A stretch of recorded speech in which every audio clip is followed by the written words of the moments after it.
Reading with your kids. Hola, ni hao, konnichiwa, assalamu alaikum, shalom, mahaba, ciao, bonjour, namaste, jumbo,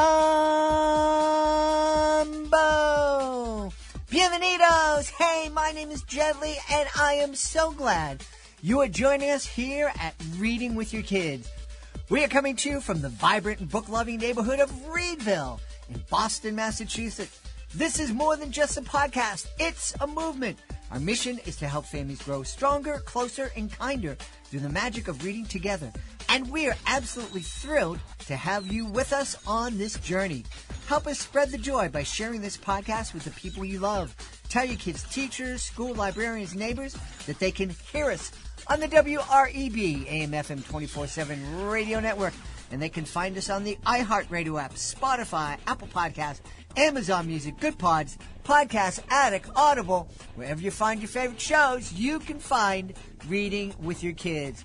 We have a very special show for you today. We're celebrating Dot Day with Peter H. Reynolds, the author of Dot. This is the 20th anniversary of the Dot, and we're talking about the book, about the inspiration, and about the movement that celebrates Dot Day all throughout the world, inspiring folks to use their creativity, compassion, and courage to move the world to a better place. We'll also be speaking to Howard Pearlstein. He's here to celebrate two of his picture books, the Worried Book and the Shy Book. This episode of Reading with Your Kids is brought to you by Careful What You Hear, a wonderful middle grade novel by Helen Dunlop Newton. Noah Baker is not an average 13-year-old. He's a mind-reading secret agent. Ever since a mix-up gave him an experimental cochlear implant, he and his partner Lena have been going on spying missions for the government. Now they're in for a reward for all of their hard work. Space camp! Their fun threatens to melt away when Noah overhears thoughts revealing a plot to steal secret plans from nearby Redstone Arsenal. Should Noah report what he heard and risk losing a chance to compete in the end-of-camp mission with Lena? Or should he keep quiet and risk bad people winning again? Careful What You Hear is the sequel to Helen's very popular Do You Hear What I Hear? Get your copy today. You and your kids are going to love it. Careful What You Hear by Helen Dunlop Newton. Join us right now from just a few Dunkin' Donuts away from our studios here in Reedville. Our guest is here to celebrate the 20th anniversary of the Dot. Please welcome to the show, Peter Reynolds. Peter, how are you? Hey, Jed. Wonderful. It's great to be back with you. And yeah, I love the name of your town. I mean, I love books. So Reedville. You know, what's not to love? And it's a pretty cool neighborhood, too. It is a cool neighborhood. You got a lot going on over there, and you are just a hop, skip, and a jump from my world, which is right in Dedham Square to be exact. For folks who are familiar with the Boston area, Dedham, Massachusetts. It's a very historic New England town, very close to Boston, and I have my very own bookstore called the Blue Bunny, located right downtown across the old movie theater. Looks like a movie set where I live. That is my beautiful wife's favorite theater. She is there very often. It's a great place. Yeah, the Blue Bunny is a neat little store, and you mentioned it's close to Boston. You could actually walk from the Blue Bunny into Boston. You can. You can actually see with binoculars at the end of our block. You can see the sign that says "Entering Boston," and yeah, you just take a walk, and you will be in Boston. So that is how close we are. And yet we are, we've got a lot of nature in our town. We've got 9 miles of water trail. We have a mountain to climb called Wilson Mountain. We've got, we've got a lot of green happening. Green happens to be one of my favorite colors. Blue is another one. We have the Blue Bunny, which is inspired by pottery that was made in Dedham many years ago on Pottery Lane. And they made a very famous white crackled glaze plates and cups and saucers and teapots. And they used blue paint. And their favorite thing to draw was a rabbit. a crouching rabbit. So hence the blue bunny for those interested in history and curious about the name, the blue bunny. If I had known that there were people traveling all over the world now to the Blue Bunny, because I mention it in my books, I try to mention in the back, there's a little bit about the author. Uh-huh. And I try to give a plug to Dedham, get people, and people do. They come, people from around the world, they say, hey, we're going to track down this town called Dedham. And they show up. There was actually a bus that showed up, and it was full of Japanese tourists. And they came in, and they just swarmed the shop, took lots of photographs, couldn't understand them, except that they were very excited and animated. And I decided I'm going to learn Japanese for the next time they stop by. All right. Well, that's great. Well, I hope they all walked down and had some ice cream at Ron's. Oh, yes. Yes, Ron's. My son, Henry Rocket Reynolds, he was raised on Ron's. I think they should do a T-shirt, Raised on Ron's. Yeah. Well, we've talked so much about Dedham, we don't have any to talk about the dot. So no. Well, Dedham we call it Dot Central because this is where the book, The Dot, was thought up and written and illustrated. And I even met the main character, Vashti, in Dedham at a little coffee shop called Mocha Java. And so anyway, that's another story. Well, you mentioned the busload of folks from Japan coming in. The Dot has gone global. You have fans all over the world. Yeah, it's I've lost track, but it's well over 25 languages. There's a Braille edition. There are movie editions. There was a musical that's been touring the past 3 years. And it definitely has reached around the world. And of course, there's International Dot Day, which started as an event in a classroom in Iowa. An amazing teacher, Terry Shea, he fell in love with the book and shared it with his kids, and the kids loved it and asked questions, and they decided, they noticed, I think it was on Amazon, it says publication date, and it said September 15th, 2003. So they asked whether or not that was the birthday of the book, and Terry, Mr. Shea, being a great teacher, said, well, don't ask me, ask the author. So they wrote me a letter. They said it's September 15th, the birthday of the book. And I said, that is a marvelous idea. So they had a birthday party for the book. That's the genesis of Dot Day. So they made dots and signed them, and they created a gallery, and they had dot food and dot clothes. And then, of course, he posts it on social media, and it goes viral.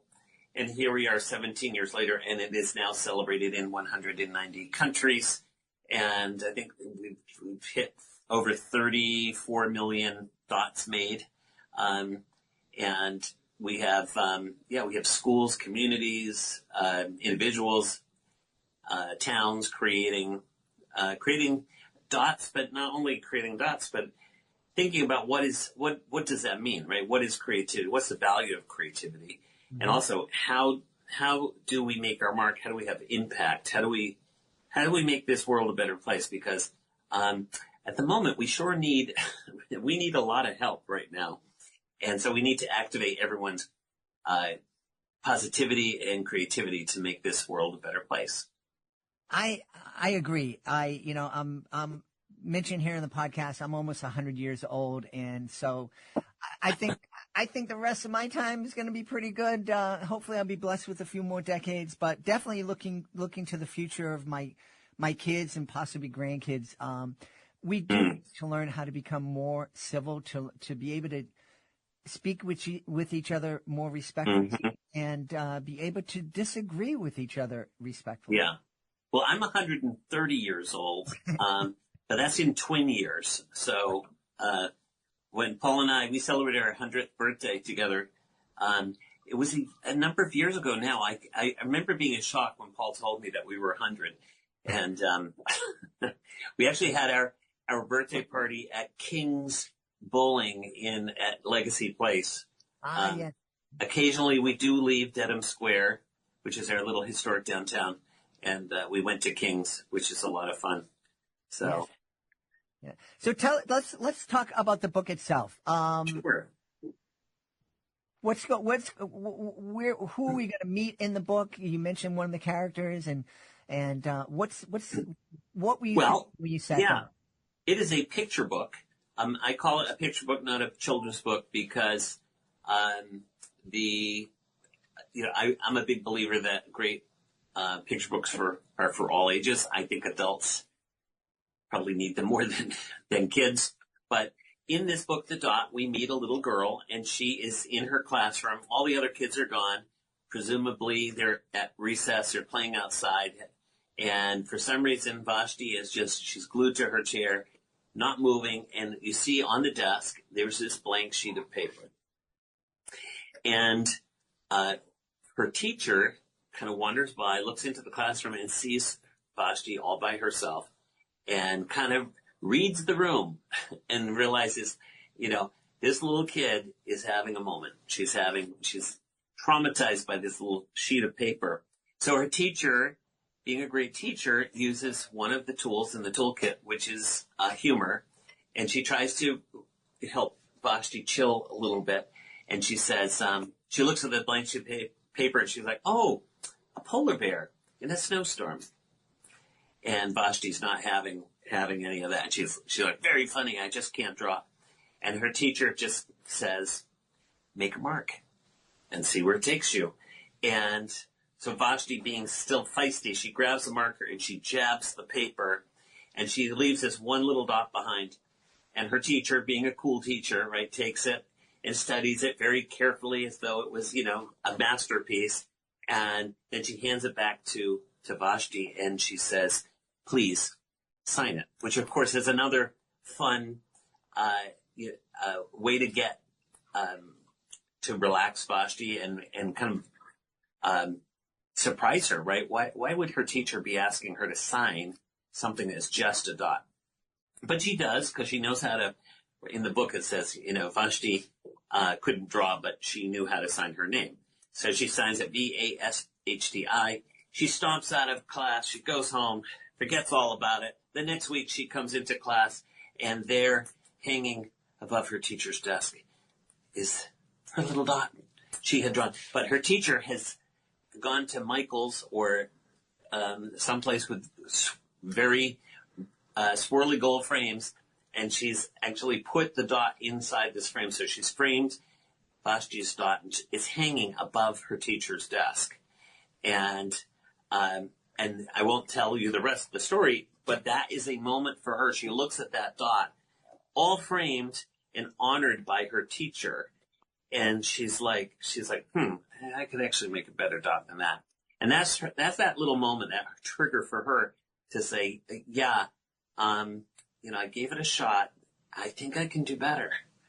And it's that bridge forward for Vashti. And the rest of the book, you see her blossom and bloom as an artist, but also as a teacher too, because she actually, one of the gifts that Vashti's teacher gives her is not only confidence, but the power of teaching. She actually planted a seed within Vashti to be a teacher. At the end of the book, she actually helps another student who's struggling. And it gets me choked up when I read the book, to see that moment when she's helping this kid who's struggling, because I think empathy is probably, it's in short supply, and especially seeing kids being kind to each other and naturally empathetic towards another child, it kind of melts my heart. So I'm very proud of Vashti at the end of the book. She helps a little boy who's dealing with his own artistic challenges. And he actually becomes the character in my next book, because The Dot is actually part of a trilogy that I call the Create Trilogy, because it's a trilogy, 3 books about creativity. The Dot is about getting started. There's Ish, which is keep going, develop your own voice. And then Sky Color is as long as you've got your creative goggles on, you will never stop learning. There's always something to learn. You never arrive at the destination. You're always learning. I love that. You mentioned that you met Vashti and the coffee shop. Yeah. What was, did she know, does she know that she was the inspiration for this book? Just last year, through a very quirky moment. I met this boy who he said something, and I thought to myself, I'm like, the things that he is saying reminds me of Vashti, which I hadn't seen her in 23 years. And so I asked him, I said, do you have, is there someone in your family named Vashti? And he's like, yeah, I have an aunt. And so I asked, how old is she? And he said, I think she's like 32 or 33. And I did the quick math. I'm like, that would work. So I tracked her down and I called her up, and so I reconnected the dots with Vashti. But I met her in Mocha Java. She came in selling flowers for school, and we started a little chat. And I was drawing, and she's like, "Oh, who's that drawing for?" And I knew she was kind of gunning for the drawing, so I said, "It's for you." And she said, "Really?" And I said, "Yeah." So I signed it Peter H. Reynolds, and so I said, "How do you spell your name?" Which is kind of fun. I like asking kids that rather than just, "What is your name?" How do you spell your name? She said, Vashti. So I wrote it to Vashti, and I said, "Is it Vashti?" She said, "Yeah, it's Vashti." I said, "Wow." I said, "I have never actually met a Vashti before. I think that's a really cool name." And it occurred to me, like, that would be a great name for the character, for the story that I'm writing about this little girl struggling with art. And so I went home, I tried it out. Vashti sat glued to her chair. Her paper was empty. I'm like, yeah, that's it. I can't imagine any other name. That's very cool. Now, did Vashti ask for royalties when you reconnected with her? She did not ask for royalties, although I think we should do a line of Vashti T-shirts, and she should get all the royalties for that. That sounds good. Yeah. You know, the story of the dot reminds me of how powerful a simple word or an action can be in terms of somebody's life. That's so true, right? It's amazing how, like, you can have, days that are kind of, days that are very similar to the day before and the day before that. And every so often you get handed one of these, it could be 1 minute, 5-minute moment or conversation, and it literally changes your life. It changes the course of your life just by one conversation. And I actually had one of those conversations when I was 12 years old. I had a math teacher in Chelmsford, Mass, where we grew up. And he noticed that I was drawing in class. Most teachers would tell me to stop drawing and, Mr. Reynolds, do it on your own time. Do that at home, or I get a detention for, drawing in class. And, of course, detention was a really good place to do my art. It's very quiet. And, but Mr. Matson, he took a left turn. He said, "Hey, Peter, I notice you like to draw. I like to teach math. I like math. I'd love for you to understand why I love math." And he said, "What if you took your art and your storytelling and you taught math?" And that was kind of cool. A, not in trouble. B, did he just say, teach math using art and storytelling? So I went home, I made a comic book, and I came in, I showed him this math comic book to teach math. And he said, he looked at it very quietly and he said, "Do you know what you've done?" And I said, "I made a comic book." And he said, "Well, it's actually called a storyboard. It's what a filmmaker uses to plan out a film. How would you like to make an animated film based on your story?" And I'm like, "Yes." And he said, "Well, I actually don't know how to make one. I have never done it before." Which to me is a really cool moment, right? There's a teacher, and I think that's a sign of a great teacher or parent. You have the idea first and then figure it out. Mm-hmm. There's something called locating expertise. It's a 21st century skill, locating expertise. There's someone out there in the world that probably knows how to make an animated film. As it turns out, there was a person at the high school. He became our mentor because he taught my teacher how to do an animated film. And then that teacher became my mentor in media, multimedia, taught me animation, and then introduced me to a teacher, Tom Snyder, who was teaching at Shady Hill School, who was starting a software company. And I graduated from college. When I graduated from college, that teacher reached out to me and had me join his company. And I spent 12 years there. The company was sold eventually to Scholastic, and I got a little money from that transaction, but that allowed me to start my company, Fable Vision, which just is celebrating 30 years. And so we have 60 people, artists, writers, programmers, making animated films to teach. How cool is that? That seventh grade math teacher, that one conversation, I can actually follow the dominoes through time. So I would say that I am talking to you today because of that one conversation, that one moment. So, how cool is that? It's incredibly cool. And I love it. And is the teacher aware of? He is aware. I called him up and, I actually dedicated my book, The Dot, to him, Mr. Matson. He still, I believe, lives in Chelmsford, Massachusetts. I reached out to him a few years ago and I said, you should know that I dedicated this book to you. And he was very surprised. And, I said, I just want to let you know you changed my life. And he said, well, I'm sure I didn't, but thanks anyway. And I had to convince him. And I told him the story of what happened because of that conversation. Yeah. And then I think he finally understood. And I wish more teachers understood the power that they have, the effect the impact that they're having on kids. It may take a few years or two, a decade or two.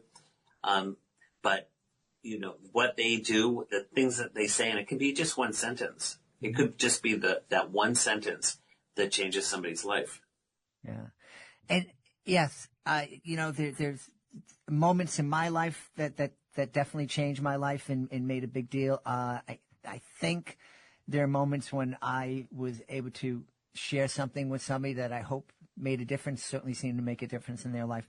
I want to challenge everybody listening to go out of your way, look for those moments when you see an opportunity, jump at it, Yeah. And also, people listening, if you can remember your favorite teacher, if you could track them down and let them know that you still remember them and that they had impact on you, it means a lot, I know, to teachers who are still with us. So yeah, just remember your favorite teacher. Yeah.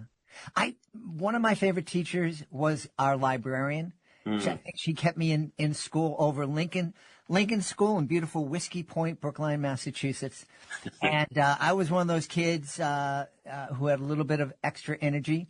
And so they figured out, well, if we send them down to the library to make we called it tape radio, but basically it was a podcast on cassette tapes and different movies. That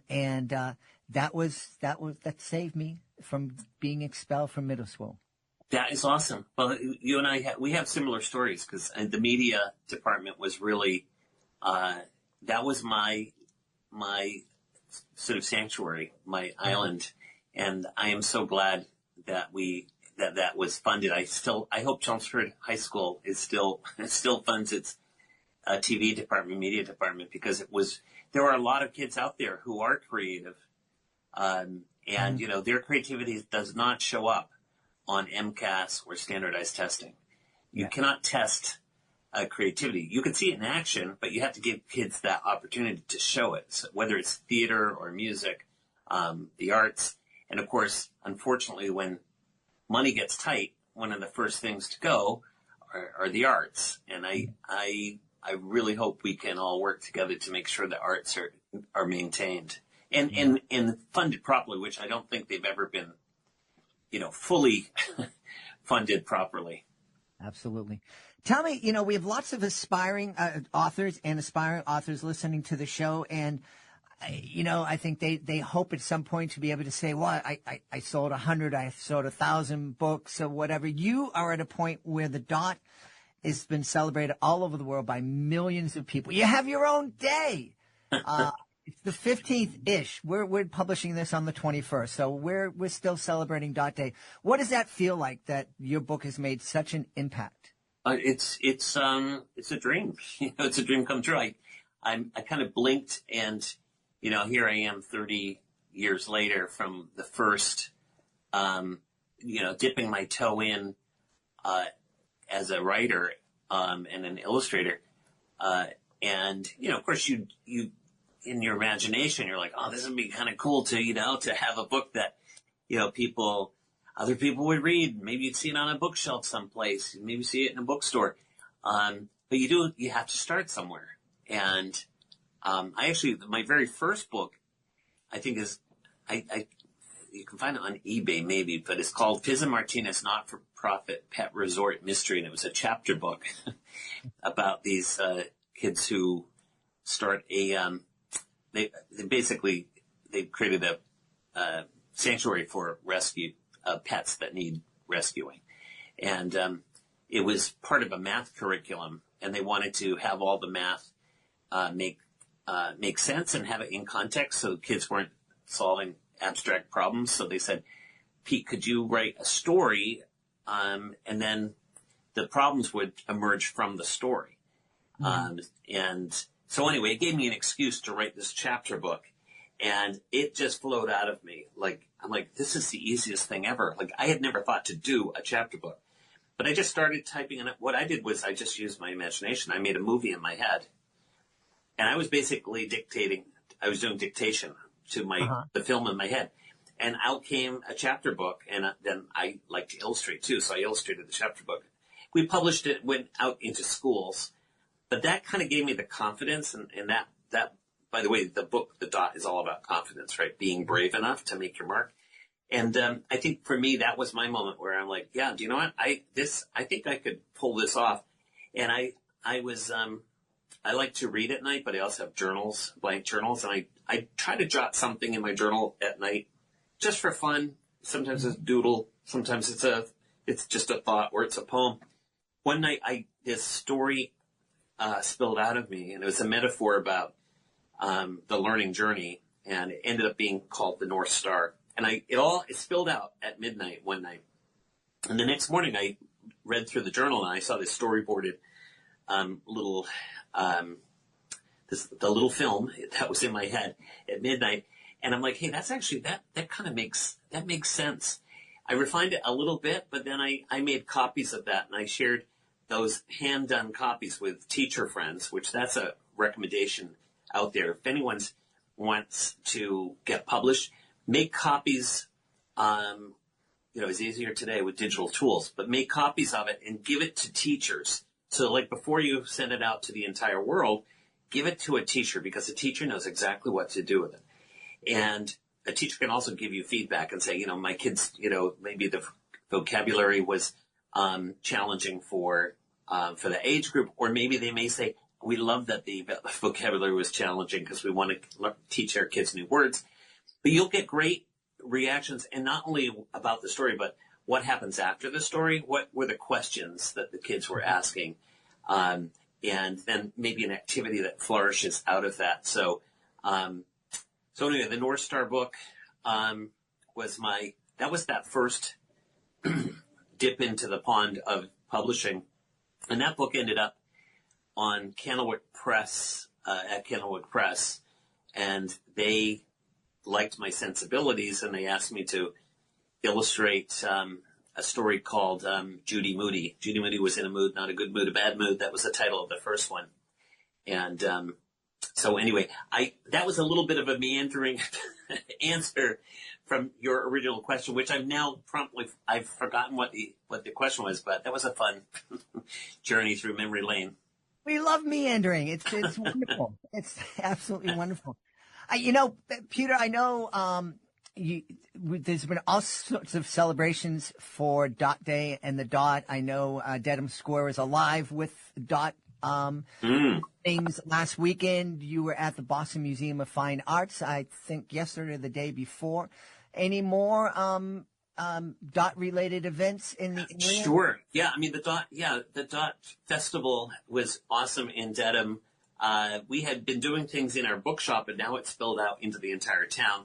And we had the bagel shop make a bagel Catfish Fish Bagel had a big bagel mural with dots. We had Jam Zone making music. But we are going to be at the Museum of Modern Art, which happens to be one of my favorite at the moment in New York City, on October the 4th, I believe. And it's part of the, let's see, I've got it right here. The Uniqlo Family Day with Peter H. Reynolds, reading and activities at the MoMA. So if anyone's in New York City on October 4th, come join me. And then on Monday, October the 6th, I'm going to be back in Boston at the Bach Center.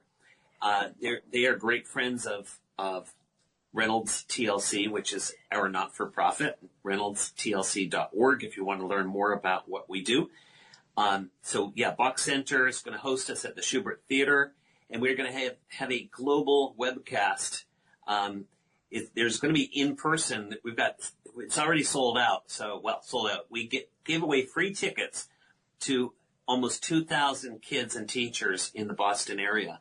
And so they will be gathered at the Schubert Theater, and we're going to do a reading of the dot. We're going to make dots. We're going to have music, and we may even have a special guest. I don't know if that is if we're going to pull that off or not. But that evening, at the Wang, which is right across the street, one of my collaborators is going to be performing a concert. And that person is Yusef Cat Stevens. Mm-hmm.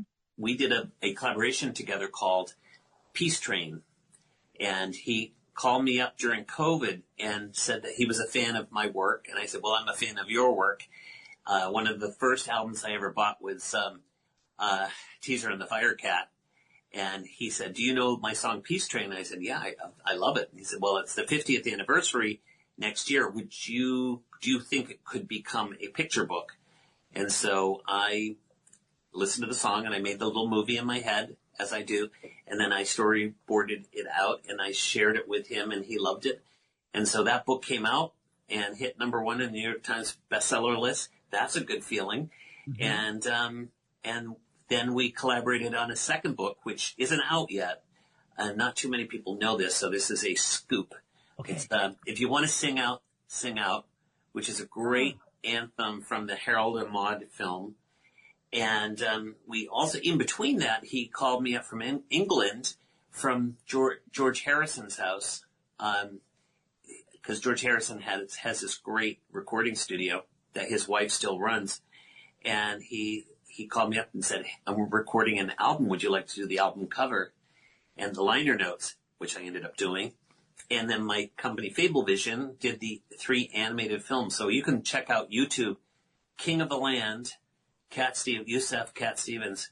That was cool. So he's going to be performing on October the 4th. Mm-hmm. Is it the 4th? The 6th. The 6th. I got my twin brother, Paul, here in the studio. October 6th. You need to, by the way, if you plan on doing a lot of stuff in your life, we highly recommend being a twin because you've got 2 people working on stuff. So, but yeah, October 6th, Yusef will be performing in the evening. So who knows? He might wander and say hi to the kids earlier in the day. So that's going to be an exciting day. Yeah, that's fantastic. Well, now that we know where to find you on October 4th and October 6th, we should tell everybody where they can find you online if they want to check out the dot. Sure. Well, PeterHReynolds.com. Don't forget the H in the middle. It stands for Hamilton, based on a hit Broadway musical. It is also the birthplace of our grandfather, who was born in Hamilton, New Zealand. So I am, so you can find me there and ways to communicate and send me, if you want to message me, you can message me there. And also international.day.org is another good site to check out, international.day.org. And you can find out if you're a classroom teacher or you're a librarian, or if you're an artist or you're a writer and you're like, hey, I want in on this. I want to be in on this for next year. We'll be already signing people up for next year's. So we'll be doing it again next year. Awesome. Well, we've had a great time celebrating the anniversary of the dot. Our guest has been Peter H. Reynolds. Peter, thanks so much for being on Reading with Your Kids. Jed, thank you. Thank you for what you do. This is an important mission that you are on, and you're definitely making your mark. Thank you.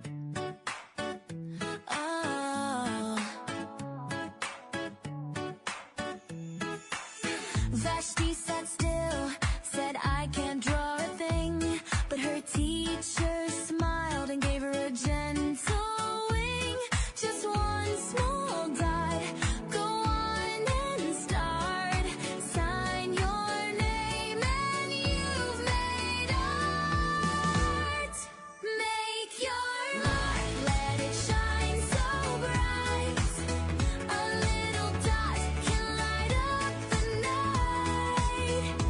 Be yourself, that's all you need. Your creativity can plant a seed.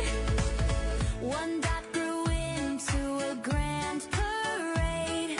Colors, shapes, and joy displayed. The courage grew, the doubt was gone. Her voice in art was singing strong. Make your mark, let it shine so bright. A little dot can light up the night.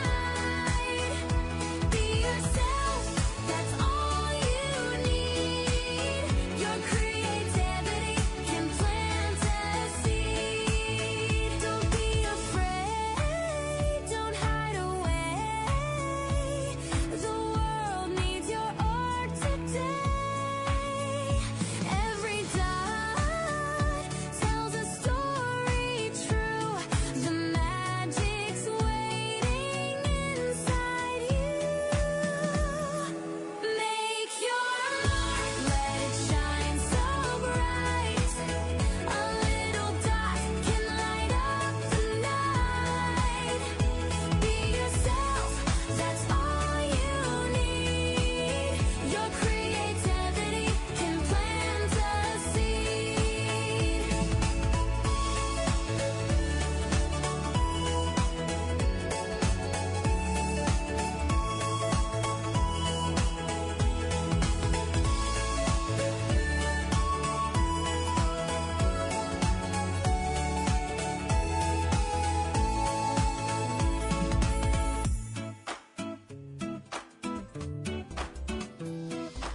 My friends, I'm very proud to let you know that this episode of Reading with Your Kids is brought to you by Once Upon a Dance. Are you looking for a magical way to get kids moving? Once Upon a Dance brings stories to life with interactive books that inspire little ones to read, move, and imagine. Award-winning and teacher-approved, these whimsical tales are perfect for classroom story time or family fun. Spark joy, build confidence, and dance into imagination. I have to tell you, my daughter would have absolutely loved Once Upon a Dance. She started dancing when she was 2.5 years old. We kind of fibbed to get her into a dance studio. She's still dancing today at 29. Bring this kind of love into your kid's life with Once Upon a Dance. You can discover more at onceuponadance.com or find Once Upon a Dance books at your favorite online bookstores. Once Upon a Dance! Join us right now from the great state of Alabama. Our guest is here today to celebrate a wonderful new picture book. It's called The Shy Book. We're also going to be celebrating The Worried Book. Please welcome back to Reading with Your Kids, Howard Pearlstein. Howard, how are you? I'm great.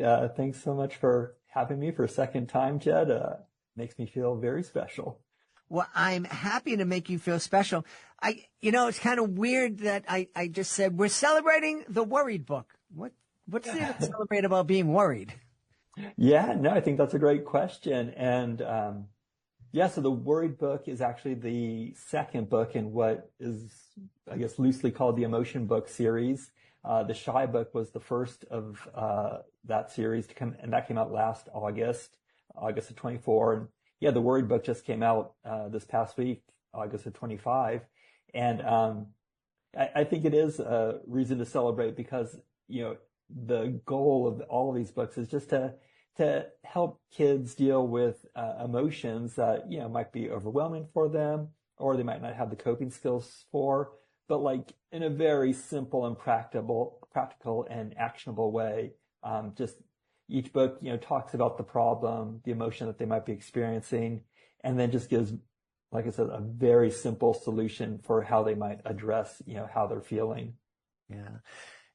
I'm almost 100 years old, and, guys that I know that I grew up with, would say, what's going on with all these kids these days? It's anxiety, and they're worried about this, worried about that. Just tell them, knock it off, stop worrying. There's nothing to be worried about. I'm guessing you wouldn't recommend that. No, and I'm right there with you, same age group. And, I think, I guess a lot of what I've read, it's just the way the world is today where we are exposed to so much information. It's just like we weren't meant to know everything that's going on in the world at all times. And, I think that's a reason for, stress and worry for, not just kids, but obviously adults too. Yeah. But yeah, so I think, giving children just a simple coping mechanism, is probably better than just saying, stop worrying. Yeah. You're right. We do.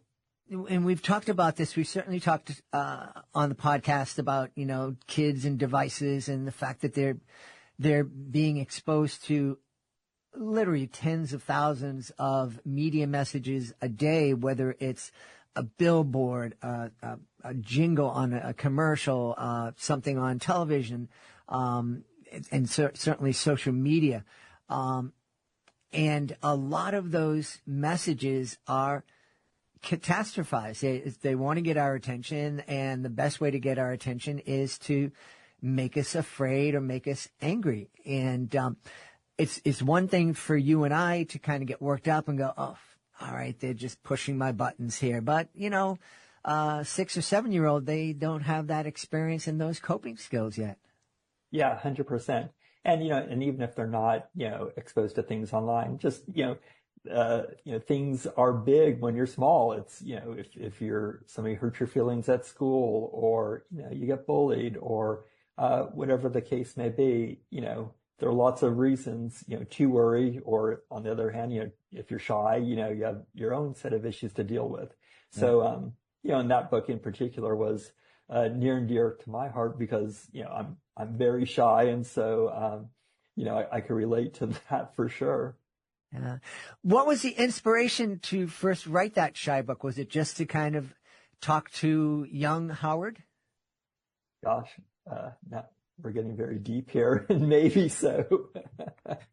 Maybe that was the inspiration, and I haven't actually thought about that. I think I thought it was more about gosh, if I was shy, probably other kids are shy, and maybe if they realize that they're not alone, that other people feel this way, not just other kids, but grown-ups, and through the device of the book actually being the character that's shy, it's kind of like a safe way to relate to somebody else that's having that problem, so they could again kind of feel like they're not alone, and and then as I did with the Worried Book, gave them like just a very simple way to maybe take that pressure of feeling like the spotlight's on them, and because I think for shy people, definitely me, just feeling like people are looking at me or whatever is definitely what what stresses me out.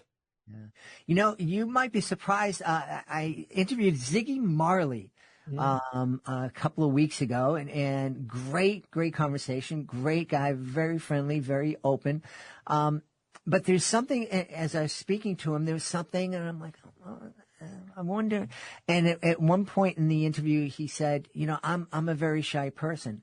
And it was, light went off in my head. Yes, that's what I was feeling, that this person who's in front of tens of thousands of people every night and has been doing it for a long time still is a little bit shy. Interesting. Yeah, you'd think somebody who really grew up in the spotlight, would overcome that. But, I think it's just part of people's genetic makeup. Yeah. I like that. How, writing for you, is this something that you always wanted to do?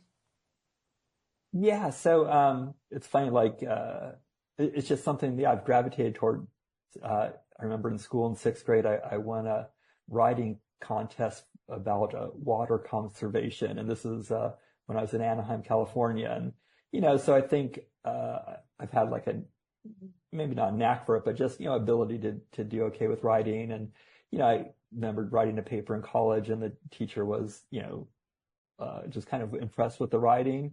And so these little things kind of happened. And so when I got to college, I took an aptitude test of what I should be. And my choices were a podiatrist or an advertising executive, and didn't really want to be a podiatrist.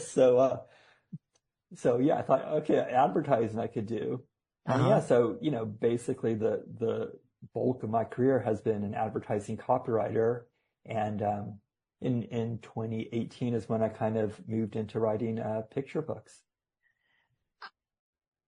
I am at a loss for words that you would take a test and it would say to you, yeah, either be a podiatrist or an advertising executive. I have no idea how those were the two options.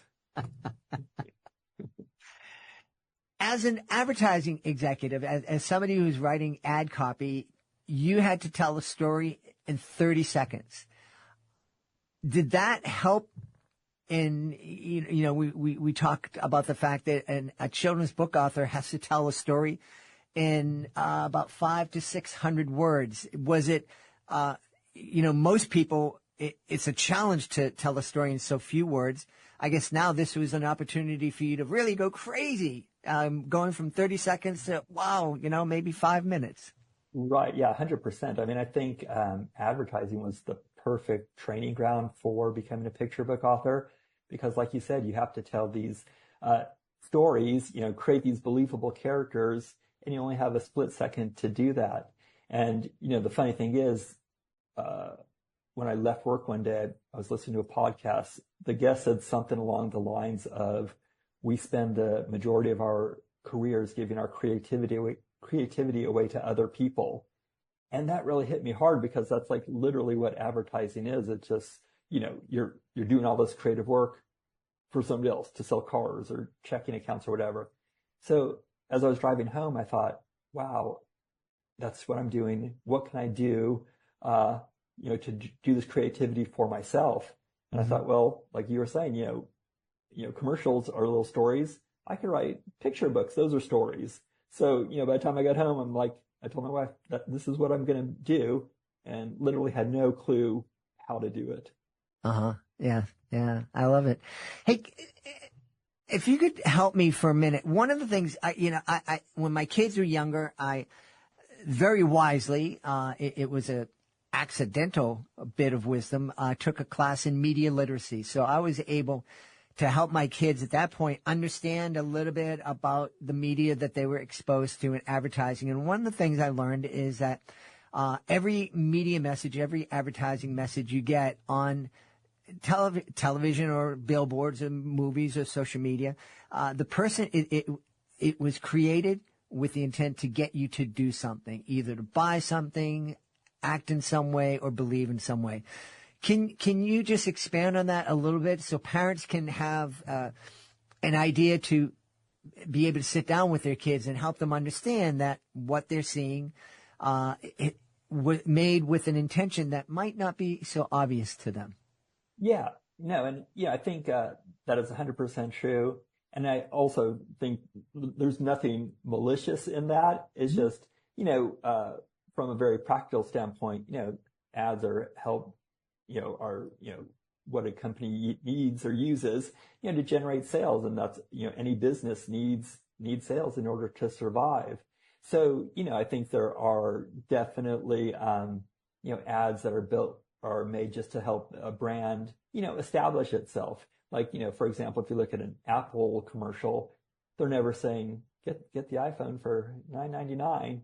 It's just like, it creates this, story, of what, your life could be like using this product. And so, I can see that, it might be an idealized lifestyle that they're presenting. And in reality, a phone's not going to make that happen for you. And I think that might be some of those important discussions to have, is just like, this is presenting a picture of what, life could possibly be. But, it's up to you to actually create the life you want, and not be dependent on whatever ad you happen to be seeing or whatever product happens to be sold. Yeah, yeah. So we kind of talked around both the worried book and the shy book. Who are we going to meet first in the shy book? So literally the shy book is the character. He is the book is the character, and you open up the book and he's just like, wait a minute, don't read me. You just move on to another book, and that's it. Fine. Great talking to you. And that's kind of how it leads off. But obviously if you turn the page, you're still reading the book, and the shy book is still there. And he says, oh gosh, well, I haven't read that book in so long, it's been a while. But yeah, so, through the process, he like tries to turn things around where the focus isn't on him by asking the reader questions. And so when I was talking about, like, there are, like a simple actionable, device that, the shy reader could use, it's that. It's just like, instead of, just like having everybody focus their attention on you, turn it around and ask questions to other people and it's a way to engage the other person, but, for you, it's a way to get the attention off of you. So that's kind of how the book turns it around and, teaches a little lesson without, hitting you over the head with it. Yeah. I like that. That's very clever. Oh, thanks. Yeah, yeah. And does the worried book follow the same kind of formula? It does, yeah. So the worried book starts off a little bit more upbeat. It's just like, oh, wow, this is great that you're going to read me. And he's just like, wait a minute, what if you read me but don't like me? It's like, what if you don't even want to use me as a book? And the illustrator did a great job of showing alternate uses for the book, underneath the table to fix a wobbly leg, or, lining a bird cage and that sort of thing. So the worried book has all these worries about, being read, about not being liked, about, finally he just says, just put me up on a bookcase. And he's like, wait a minute, what if I fall behind the bookcase and no one finds me? He's just like, well, wait, what if someone finds me in a million years, reads me and doesn't like me? So, the book itself does this good job of saying how it kind of spirals out of control, where one worry leads to another. And go ahead. I was just going to say it again, a very, very clever use of your imagination and getting the kids communicating with a book in a way. Yeah. Yeah. I mean, I like it, the approach, and, I like turning the books into the character.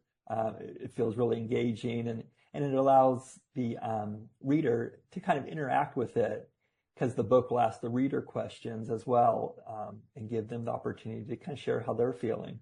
Yeah, yeah.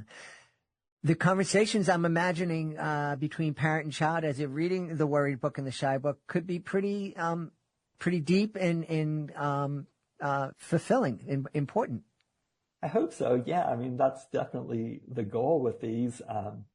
It's, kids struggle, and, and this is a way for them to have those conversations with their parents, and, and hopefully the parents and the children can work out the issues together, and maybe the books can help facilitate that. Yeah, yeah. Are you considering to tackle any other emotions in this style?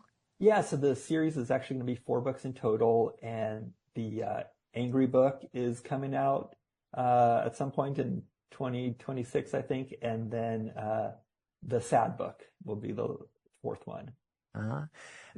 Is the Angry book going to start off with the book saying, "What are you looking at? You're looking at me"? It is going to start off just like that. It practically writes itself. Have you had a chance to go out and do any classroom visits or anything like that?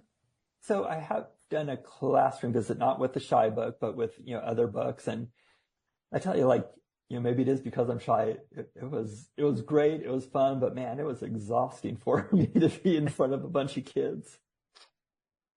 It can be. And it's one of the things that's funny. So I'm not sure if you're aware, I made a living doing school shows for, 35, 40 years. And people would if I'd go into a smaller little early childhood center and kids, teachers would say, "Oh, well, this is going to be easy. You were in front of 1,000 kids yesterday, but this, we only have 25, 5-year-olds here. This is going to be a cakewalk." And I'd say, "This is going to be the hardest show I do all week long." Right. Because I got to provide all the energy and also control them. And yeah, it's exhausting. Yeah, I did a reading at a library for toddlers, and that was just, why am I reading a book? I can just be up here just making sounds, and it'd be more entertaining. Well, that's what I suggest that you do next time. I'll try that. Absolutely. Yeah. Well, we should tell everybody where they can go to find out more about the Shy Book, the Worried Book, and find out more about you. Yeah, so my website is my name, howardperlstein.com, and all the details are there. We've had a great time speaking to the author of The Worried Book and The Shy Book. 2 great books from our guest, Howard Perlstein. Hey, Howard, thanks so much for being back on Reading with Your Kids. Thanks so much, Jed. I really enjoyed my time here. Hey, it's time for us to close the book on this episode of Reading with Your Kids. Want more great content? Head on over to readingwithyourkids.com. You'll find amazing book reviews, author interviews, and get a chance to visit our Certified Great Read Wall of Fame. If you love this episode, please share it with somebody you care about. Leave a 5-star review and be sure to follow or subscribe wherever you get your favorite shows. Want to thank today's guest, Peter H. Reynolds. Please be sure to check out The Dot. I also want to thank Peter for giving us that exclusive news about his new collaboration with Yusef Cat Stevens. Also want to thank Howard Perlstein. Please be sure to check out The Worried Book and The Shy Book. I want to thank my team, Fatima Khan, Chris Doherty. I want to thank my beautiful wife for all the support she gives me. Most of all, we want to thank you. You are the real heroes because every time you read with your kids, you're spreading love, learning, and kindness all throughout the world. I'll be looking for you in the next episode of Reading with Your Kids.